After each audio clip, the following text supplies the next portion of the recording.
தேமுதிகவுக்கு கடந்த கூட்டணி அப்ப ராஜ்யசபா அதெல்லாம் உரிய நேரத்தில், அதாவது இந்த கூட்டணி இதெல்லாம் விட்டுருங்க. நீங்க தேவையில்லாத கேள்வியெல்லாம் கேட்க வேண்டாம், புரியுதா? அது யார் சொன்னா? நாங்கள் தான் சொன்னோமா? சொல்லுங்க பார்க்கலாம்.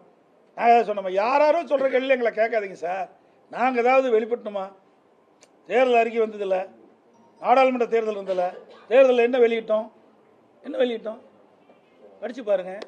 அப்படிதான் நடந்துக்கும். ஜிஎஸ்டியா? அது வீதானே சொல்றாங்க. நமக்கு எப்படி தெரியும்? அரசாங்க நடத்துறதுக்கு தான் தெரியும்.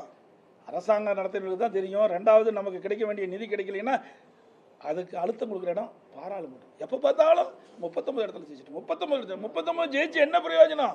பூஜ்ஜியமால இருக்குது. நான் தான் அடிக்கடி சொல்லிட்டு இருக்கிறேன். இதே அனைத்து இந்திய அண்ணா திராவிட முன்னேற்ற கழகம் 2014 நாங்கள் ஜெயித்தோம், புரியுதுங்களா? 37 நாடாளுமன்ற நாங்கள் ஜெயித்தோம். காவிரி நதிநீர் பிரச்சனை வந்தது. உச்சநீதிமன்றம் அளித்த தீர்ப்பை நடைமுறைப்படுத்த அன்றைய மத்திய அரசு நடைமுறைப்படுத்த காலதாமம் செஞ்சது. அதை உடனடியாக நிறைவேற்ற வேண்டும் என்று 22 நாட்கள் நாடாளுமன்றம் ஒத்தி வைக்கின்ற அளவுக்கு அழுத்தம் கொடுத்தோம். அப்படி எந்த அழுத்தத்தையும் கொடுக்குறாங்களா? வெளிநடப்பு பண்ணால் கொடுத்துருவாங்க. ஏங்க அழுத்தம் கொடுக்கல, நாடாளுமன்றத்தையும் ஒத்தி வச்சோம்ல, கூட்டணியில் இருந்தாங்க. இப்போ இவர்கள் அப்படியே அடிக்கிற மாதிரி அடிக்க வேணும். பாசாங்கம் பண்ணுறதும் இவருடைய வேலை. பயம். ஏன்னா இங்கே ஏதாவது அதையும் என்ன இங்கே ரைடு விட்டுருவாங்களே,